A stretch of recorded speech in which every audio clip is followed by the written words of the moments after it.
These drugs are game changers. First line therapy, they are one of the most effective meds in diabetic management. Here in the Rio Grande Valley, you quickly see the lack of patient knowledge. We have a huge obesity and diabetic crisis. We have to look at a holistic view, but the reality is there's more to a person than that. Identifying what their primary health concerns are. No patient should be on this medication for an extended period of time. We have to exercise. Which have you found to be the most effective and why? Causes severe GI issues. I am very against phentermine. They're not fat burners. All of a sudden, all that weight comes back. You have to do the whole picture. 5 years ago, I had the opportunity to work with a world-renowned physician. And during my time there in that clinical setting, I got to meet some of the most highly skilled, most intelligent nurse practitioners, physicians I've ever met. We had all the sickest patients with multiple diseases like heart failure, renal failure, diabetes, COPD. And our objective with these patients was keeping them from getting more sick and improving the quality of their life. What makes this interview so special is that we're going to be able to meet a medical professional who helps people with weight loss, with multiple chronic diseases like heart failure, kidney failure, diabetes, hypertension, and how those chronic illnesses affect weight loss. We also cover mental health and medications that could be hindering your weight loss. We cover strategies and medications such as Ozempic, Mounjaro, and semaglutides that can either be helping you or hurting you, and what's the best one that could help you with your weight loss. I'm super excited to introduce you to Sarah Adkins. Sarah Adkins is a nurse practitioner and now the co-owner of Vitality Family Medical Group. She's got an extensive background in high acuity settings, including the emergency department, intensive care, pediatric care, air medical transport. Adkins brings an exemplary clinical skills and provides evidence-based chronic disease management, therapeutic lifestyle changes, and chronic care. Her contributions expand healthcare access and positive outcomes in the Rio Grande Valley region of South Texas. Ladies and gentlemen, Sarah Adkins. Hey guys, welcome to The Body Engineer by Isaac Medina. We are starting a new series of interviews that's focused on health, wellness, fitness, relationship advice, and business. And we're looking to improve the quality of your life. Sarah, thank you for being with us. Yes, thank you for having me. So Sarah, we have several topics. We're going to talk about weight loss, methods, challenges, even some medication and treatment options. Let's talk a little bit about your background and what led you to specialize in it, and why did you open up your own practice? So my background, I have extensive critical care nursing experience. I graduated 2020 with my nurse practitioner and right away started with a busy internal medicine clinic where I worked there for about 3 years. During my time there, here in the Rio Grande Valley, you quickly see the huge disparity in healthcare, both in access to care as well as the lack of patient knowledge. And so we have a huge obesity and diabetic crisis here in the Rio Grande Valley. And so in caring for patients, I really gained a kind of a passion for the obesity management, diabetic management, and such. And opening the clinic, well, the thing is, becoming an advanced practice provider as a nurse practitioner, you're always looking to advance both personally as well as within your care for patients and such. And so I really felt like going out on my own with my two partners was the best thing so that we can really focus on taking care of patients and caring for patients the way that, we thought was best. How does that help you in your practice? Well, number one, we like to follow, guideline-based medicine. And so number one, you have to have the foundation of underlying knowledge in regards to disease process and such. Having a passion for health and wellness, fitness, all of that, it helps to kind of incorporate all of those things to be able to kind of apply that into patient care and helping educate patients and also helping them with their journeys through basically getting back to good wellness, because the focus should really be to helping them, lose weight, better control chronic diseases like hypertension, diabetes, and things like this, and getting them back to where they feel good. The disease processes are well controlled and not causing secondary complications. McAllen is the fattest city in America. Mm-hmm. So what methods do you commonly use to help individuals who are overweight or want to lose weight? Well, I think that with all patients, we have to look at a holistic holistic view, because the thing is, you can always say eat healthy and exercise, but the reality is there's more to a person than that. If we have things like, for example, obstructive sleep apnea, these patients, their metabolic cycle is going to be significantly off because of that, and so you have to address that. If they have diabetes, you have to address the diabetes. A lot of people, when we talk about obesity, there's a mental health component with stress eating, anxiety, depression, these different things. And so we have to make sure that we're, number one, assessing the patient, because each patient is going to be different, so that we can formulate an individualized plan for them. That way we're identifying what their primary health concerns are, and then that way we can kind of apply necessary methods with, eating healthy, with exercising, like formulating, an exercise plan for them and things like that. Got you. Because sometimes there's patients who maybe they're overweight and they started to have type 2 diabetes that's related to their eating, but maybe you're looking like for the cause. Maybe it's because of depression or mental illness Exactly. that's affecting it, because maybe if you address that issue first, then everything else Yes. starts to fall in place. Yes, exactly. Awesome. Let's talk about, how do you manage a patient with more chronic conditions, such, for example, if someone has high blood pressure, severe obesity, or mental health issues? How do you know, can you give an example of how would you address a patient like that? Well, the first step is assessing the patient, getting to know that patient, like what exactly are their health concerns. When we have conditions like severe obesity, those patients are going to be more prone to chronic pain, lower back pain, knee pain. And so we have to make sure that, number one, if we are recommending exercise, maybe we start with low impact exercises like swimming, biking, things like that first, to keep the impact off the joints, and then we progress them from there.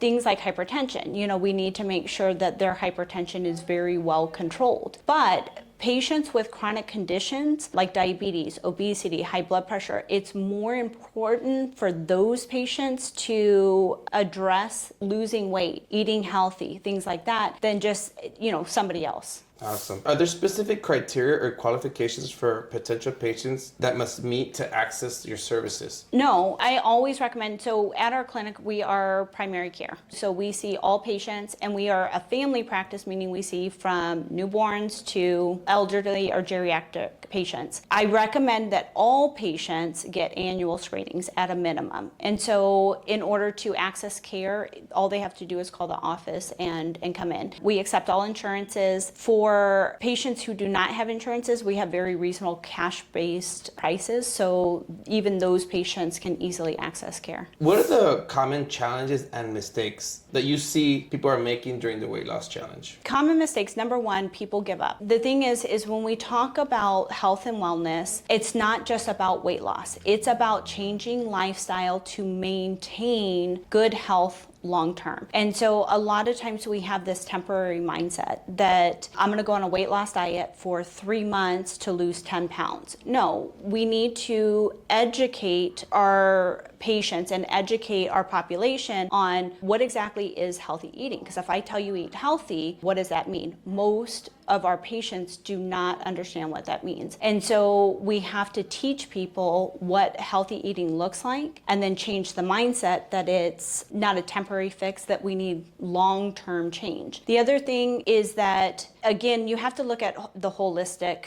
picture. It's not just about eating healthy. We have to exercise, both resistance training and cardiovascular. I feel like patients, a lot of times, they give up too quickly. Little things occur, they get discouraged, and then they stop altogether. Other common mistakes, I would say one of the biggest mistakes is that within our country, within the US, we eat a massive amount of carbohydrates. And that is where our metabolic cycle gets thrown off with high insulin levels, insulin resistance, obesity, and then eventually diabetes. One of the things that I commonly do with my patients is I'll have them download like a nutritional app, a free carb counting app, something, because when you actually look at the numbers, then we see what is actually happening when we're eating, like how many carbs are we actually taking in. Hey guys, if you like what you saw, comment and follow. So tell us, what are some of the things that you're doing in the clinic to help guide these patients towards better nutrition? Number one is education. And when we are working on obesity management or weight loss, every single visit we talk about diet.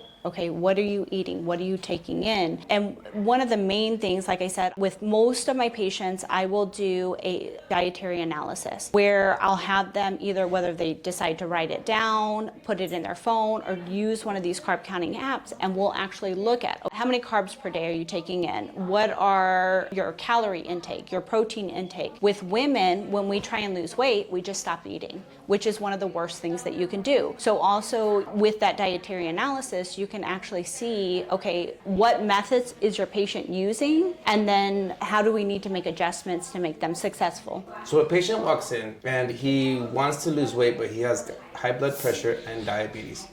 When should that person, or when do you introduce exercise to that person? Immediately. I think that exercise is one of the biggest components in wellness, and both wellness, the weight loss, all of that. And so the thing is, say it's an elderly patient with significant arthritis, or if I have a patient with obesity who's got chronic lower back pain or knee pain, sometimes we start with physical therapy. And so sometimes we get them moving, get them stretched out, their joints, like the range of motion, all of that. So sometimes we start with very light activity and have them progress slowly. Other times when, say I have a middle-aged person who's got hypertension, diabetes, and they're completely functional. If they have significant deconditioning because they're not an active person, maybe we start with going out for a walk in the evenings 20 minutes a day. We all have to start somewhere and we build up, but I think immediately the exercise needs to start. Why do you think exercise is one of the major components for weight loss and controlling some of these diseases? So number one, burning fat, you burn fat with cardiovascular, okay? But when we look at obesity, diabetes, like that whole, what's called dysmetabolic syndrome, where we have obesity and diabetes, basically our endocrine system is not working like it should. Resistance training is key. And the reason why is because our insulin levels start to go up that lead to insulin resistance, and then eventually diabetes, as well as the obesity. And so when we do resistance training, it makes your muscle cells more sensitive to insulin, helping to lower those insulin levels. And so it needs to be a combination of both resistance and cardiovascular exercise. Awesome. How do you deal with men and depression? In the primary care setting, depression and anxiety is one of the most common diagnoses that we treat. Okay, and a lot of people, they don't realize that. There is this stigma out there about mental health, right? That if you're depressed, you're crazy. The reality is we all go through depression. We all go through anxiety through our life. These are normal human emotions. A lot of men, if they admit to being depressed or anxious, they feel like it's a deficit or they feel weak, right? And so sometimes with male patients, sometimes you have to pull this out of them, right? And so sometimes it is hard to get that out of my male patients sometimes, but we deal with it the same way we deal with, any other patient, whether it's male, female, where we talk about, okay, what is actually causing the depression? So trying to identify that. And sometimes it's going to counseling, right? Sometimes it's medications. It all depends on the individual. What do you do with someone who, you mentioned something, a key word there is the man has to identify it, confess, and say, you know what, I do have depression. What if you have that patient who's stubborn and refuses to get any mental help? What would you do next in that case? Well, I think it's education. I think that number one, as a healthcare provider, you have to build that relationship. If you have a patient that you're not able to make that connection with, or you haven't made that connection with, they don't feel comfortable talking to you. So I think the first thing is building that relationship and building that connection with that patient, because most of the time when that patient becomes comfortable with you, at that point they feel comfortable opening up. So this question may be more for a psychologist, but I want to see what your answer is based as a nurse practitioner in your clinical setting. Who do you see more with depression? Do you see men or women, and why? Well, so this is the thing, is we traditionally see more women with depression, and honestly I think it's because women are more comfortable with sharing their emotions. I don't think it's because women get more depressed than men. And I think it's just that women are more comfortable reaching out for help, discussing their emotions. And again, it goes back to that stigma. If you're depressed, if you're anxious, you're crazy, right? Well, the thing is we have to get past that stigma. And the reality is, man or woman, that's what we're here for as healthcare providers to address those concerns. And we just have to make sure that all of our patients, men and women, are both comfortable with having those discussions. Let's talk medication and treatment options. Can you discuss the role of medications of these popular drugs like Mounjaro, Ozempic, these semaglutides? Ozempic and semaglutide and Wegovy. So a lot of patients, they'll come in and they'll tell me, oh, there's a new weight loss drug, I want Wegovy. And the patient's already on Ozempic for their diabetes. So Wegovy, semaglutide, and Wegovy are all the same medication. The same thing with Mounjaro. So Mounjaro, Zepbound, and tirzepatide are all the same medication, right? It's just branded differently for weight loss, diabetes, and the generic name, right? These drugs are game changers with weight loss. They are tremendous. They're also first-line therapy. They are one of the most effective meds in diabetic management as well.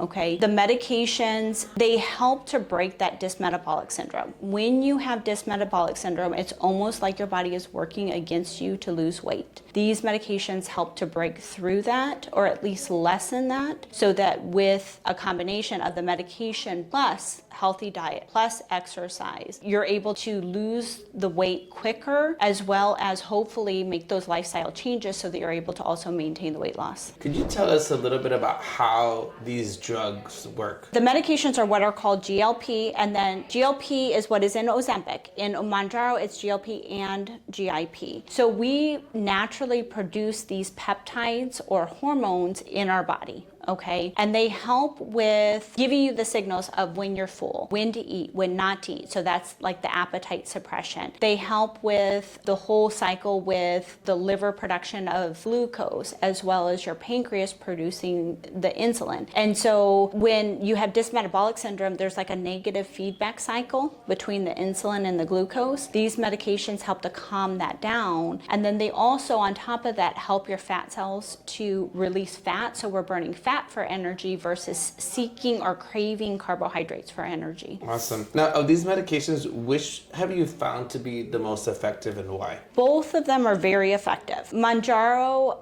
from my clinical experience, Mounjaro, we see more weight loss, and it's because it has 2 ingredients versus 1 ingredient. But both of them are great medications. And I've seen that also in the fitness industry. A lot of my clients who are on Ozempic and Mounjaro and these other semaglutides, Mounjaro is the one who's been most effective in weight loss. It is, and it's because it has 2 active ingredients in it. Awesome. Is there an effective pill form of these semaglutides, So- GLP-1 hormones? Semaglutide or Ozempic, there is a pill form. It's called Rybelsus. The biggest issue, because a lot of patients will go on it and say it doesn't work, but this is the problem, is the pill has to absorb in the stomach. And what happens is a lot of times people will take it with, not on an empty stomach, or they eat right after taking it, and they take it with too much fluid, because if it's flushed through the stomach, it's not effective. The oral form you have to take on an empty stomach with 4 ounces of water, just enough to get it down into the stomach, and then eat nothing for 30 minutes. Otherwise, it's not going to be effective. Can someone easily switch from the injectable form to the pill form? Yeah, absolutely. What about, could there be any therapeutic incompatibility between drugs, especially with a patient who has chronic diseases? Yes, Multiple always, chronic always. And that is why these medications are regulated by a healthcare provider, is because we look at, number one, these medications are not appropriate for certain patients, okay? But we also have to look at, okay, what other medications are they on? Because if they interact with other medications, we do not want to put the patients on them. What do you say to someone, we live along the Mexican border, and where there's a pharmacy every 10 feet, and we have a lot of access to these drugs without a provider. What do you say to someone who is considering, or maybe already purchasing these drugs across the border, taking it without any supervision? It is very unsafe. And so we have actually seen a lot of patients get very, very ill, end up in the ICUs because they get these medications from over there, and instead of starting, because we have to titrate these up, and instead of starting at a low dose, they start at a higher dose, and it causes severe GI issues that can put them in the hospital. You need to talk to your medical provider. You need to have that assessment and evaluation to make sure that it is appropriate for you to take. Awesome, great answer. Now, what about anxiety medications? Can they hinder weight loss, and what can someone do if they're taking it? With a lot of our psychiatric medications, there is significant metabolic side effects with elevation of cholesterol. They can lead to obesity, weight gain, counseling, and it's only certain mental health medications that have these metabolic side effects. If we have somebody who has mild anxiety, right, maybe we do more counseling where we teach them effective methods to deal with the anxiety, and maybe eventually we can wean them off and stop the medications, versus if we have somebody who is more prone to moderate to severe anxiety, they probably need the medications, but we can always make adjustments to meds. Or if they're having metabolic side effects, maybe we try a different medication that has lesser of those side effects. But I would strongly recommend that it's a conversation with a healthcare provider. Hey, I'm having these side effects. Can we try something different? Are there any known side effects associated with these medications and what patients should be aware of? For Ozempic and Mounjaro, the majority of the symptoms, like the most common ones, are GI side effects, okay? What I have found is that the medications are telling you what to eat and what not to eat. So for example, if you eat too many carbs or you eat large portions, you're going to be more susceptible to having the nausea associated with them. If you eat acidic foods or super spicy foods, you're going to get gastritis, so the reflux and all of that. If you're eating fatty, greasy foods, a lot of times stomach cramping or diarrhea. And so the thing is a lot of times the side effects are associated with the foods we're eating. If we make adjustments to the diet, a lot of times those side effects resolve and go away. The medications are tolerable, and then we are able to stay on them and lose the weight. Awesome. Your thoughts on medically prescribed fat burners like phentermine? So I am very against phentermine. The previous clinic that I was working, there were a lot of patients that were on long-term use of this. No patient should be on this medication for an extended period of time. We have seen cardiac arrhythmias secondary to these medications. Technically, they are not fat burners, so they stimulate part of the neurovascular system, and because of that, they stimulate the heart, and that can lead to cardiac side effects. So whether it's valve side effects, whether it is the cardiac arrhythmias, different things like that. And so with these medications, short-term use is safe, long-term use is not. But what happens is, because we're stimulating that part of the nervous system, your metabolism is higher, which then leads to the fat burning, the appetite suppression, and such. What happens though is when you take patients off of these medications, they get a rebound weight gain. And so what happens is that the metabolism gets sluggish, and all of a sudden, all that weight comes back on top of typically more than what they lost. And so when you look at the overall studies on these medications, they are not effective forms of weight loss, and because of the possible side effects that patients may get, I don't recommend those. What can someone do if they're taking phentermine right now and they're worried about those effects? Because some patients really, like, they've been on and off the medication for long periods of time. If you're on the medication, or if you're one of those patients that it has been effective for, what I would recommend is, number one, short-term use, and when you come off of it slowly, right? And so that way, the hope is that your metabolism picks back up naturally, so you don't get that sluggishness and the rebound weight gain. Now let's talk about nutrition, lifestyle, and exercise. How important is nutrition in conjunction with medication? In my professional opinion, nutrition is the number one most important piece. You have to eat healthy. I tell a lot of my male patients, if you're putting bad fuel in your car, it's not going to run. Our bodies are no different. If you're putting bad fuel in your body, we should be eating to fuel our body. And if we're not giving our body what it needs, it's never going to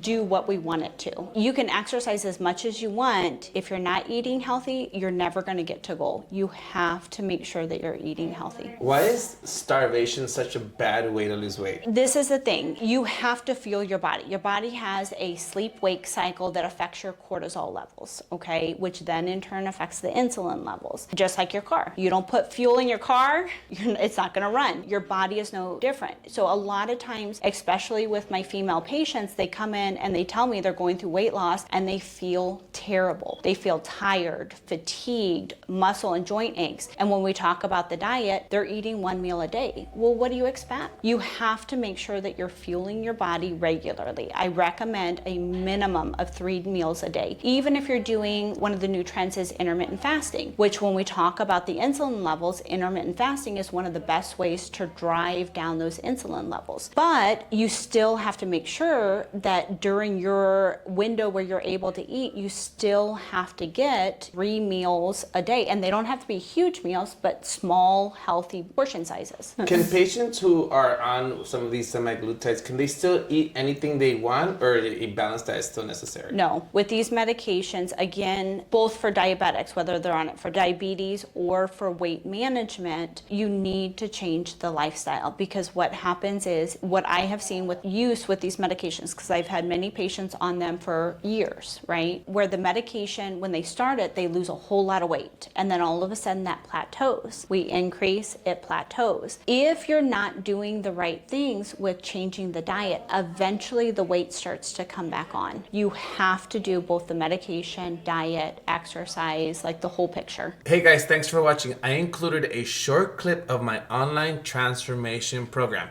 If you're serious about transforming your body and you want to do it right the first time, then this program is for you. Check it out. The goal of the Body Engineer 16-Week Transformation Challenge is to radically transform your body and mind as fast and safely as possible, and to help you maintain your weight loss. Our program is best suited for people looking for an extreme and rapid transformation, and to build a solid and healthy mental foundation in the first 21 days. To be successful in this extreme transformation, you must weight train 1 hour a day, perform up to 2.5 hours of cardio, prep and cook your meals. By following this program, you can expect to lose 28 to 62 pounds in 16 short weeks. The 16-week challenge is broken down into 4 parts: the workout program, the 21-day mind reset, the meal plan, and the maintenance mode.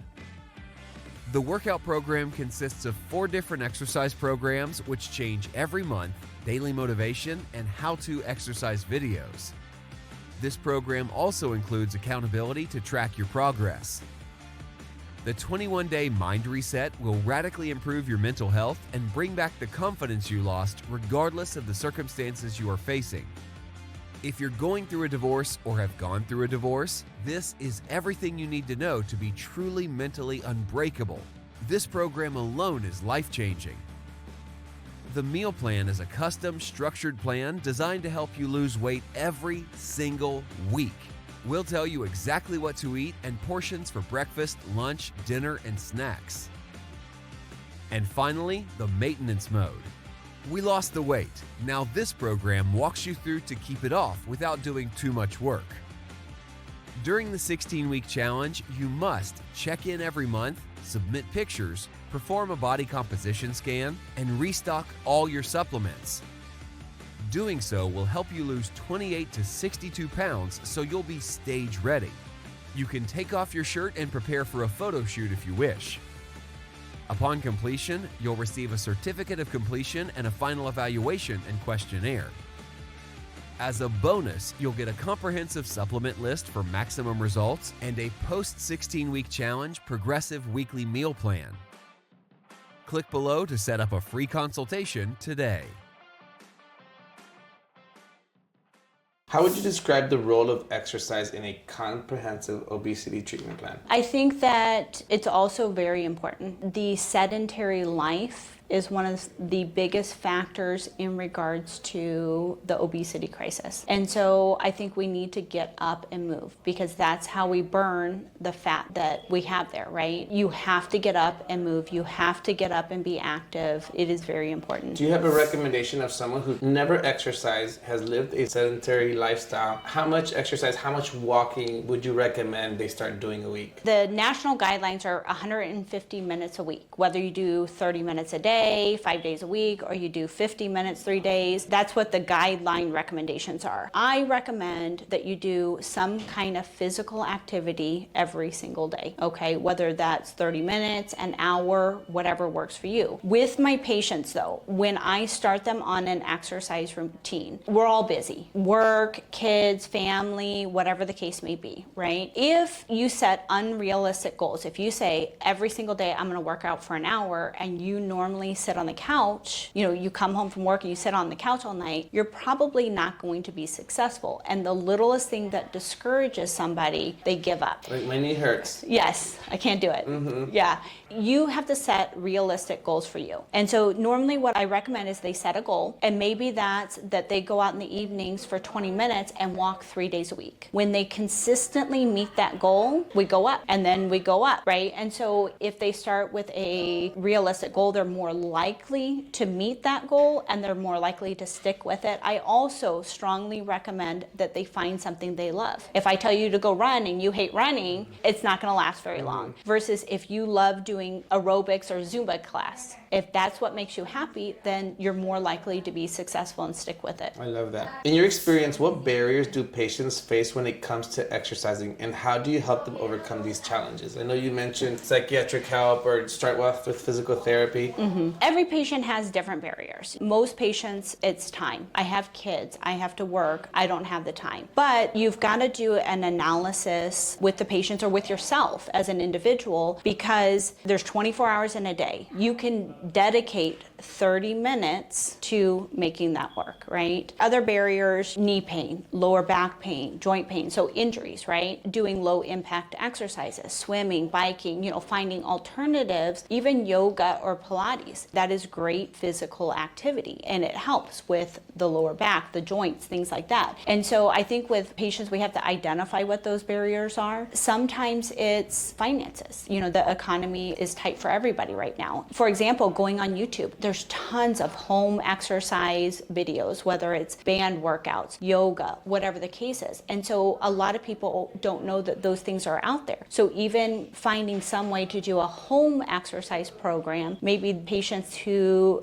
have transportation issues or financial issues, they're going to be more successful and likely to do that than getting a gym membership that they have to pay for. Now, let's talk long-term, short-term treatment and maintenance. When is it possible for patients to stop taking GLP-1 hormones, semaglutides? When is the trigger point? Okay, that's enough. Should people cycle it? Should be on and off for a certain period of time? You can be on the medications forever. Okay, so you don't have to come off of them, right? Unless, of course, you're having side effects or something like that. Like, you don't have to cycle on and off of them. If we're on them for weight loss, if you are on them, you lose the weight, but you haven't changed the lifestyle, if you stop them, you're going to gain the weight right back. What I always recommend is that we focus on, like, say we're on it just for weight loss, is we focus on making the appropriate lifestyle changes, and we make them as permanent changes. Healthy diet, activity. If we're dealing with, stress and anxiety, right? Addressing those issues. If we reach our goal weight and we've made the appropriate lifestyle changes, at that point, then we stop them. Gotcha. I like to say use these drugs as a tool to help you to get your goals. Meanwhile, establish those patterns, those habits,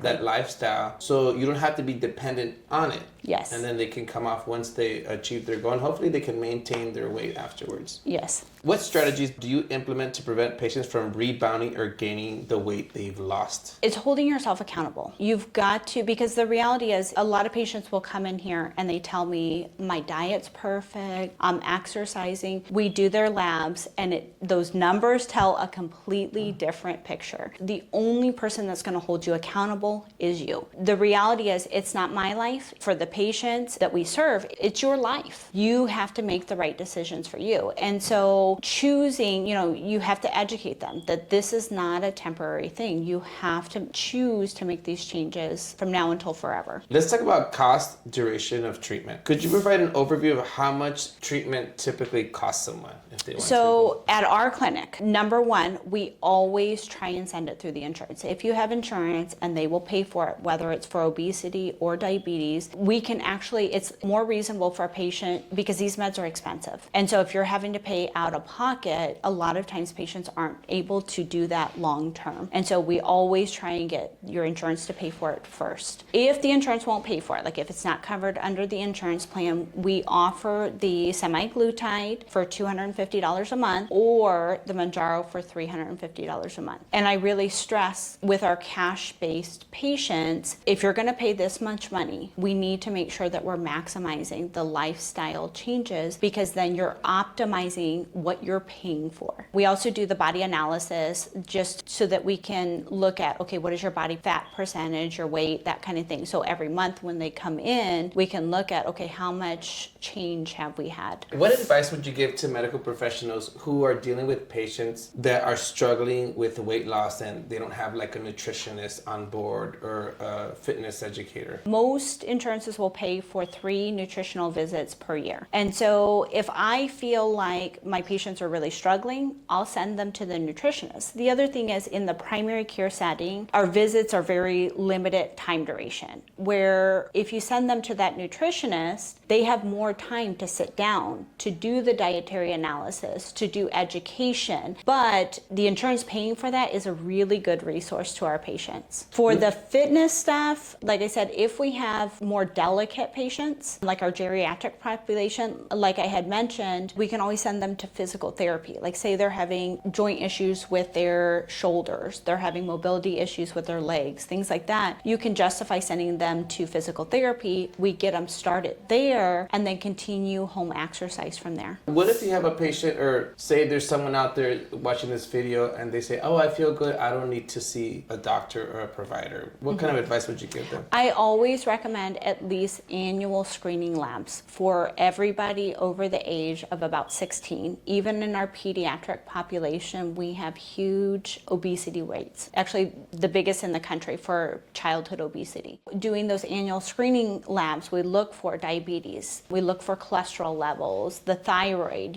that's another big cause of obesity, at least once a year. Even if they feel great, we probably need to do their screening labs. Where can our viewers find you guys and get a hold of you? We have a website, so it's vitalityfamilymedicalgroup.com. Also, we're in McAllen, so 100 West Pecan Boulevard in McAllen, and our telephone number is 956-322-3120. Awesome. And social media? You guys have Yes, social yes. media? We have a Facebook account and we have an Instagram. The Facebook is under Vitality Family Medical Group. I don't know about the Instagram. Yeah, well, we'll see it at the bottom of the screen. All right, Sarah, it's been a pleasure to have you. Thank you. Thank you for everything that you do for our community, for sharing this wealth of knowledge with our viewers. Thank you. Thank you. Pleasure. Yes, thank you. All right, guys, we'll see you on the next one.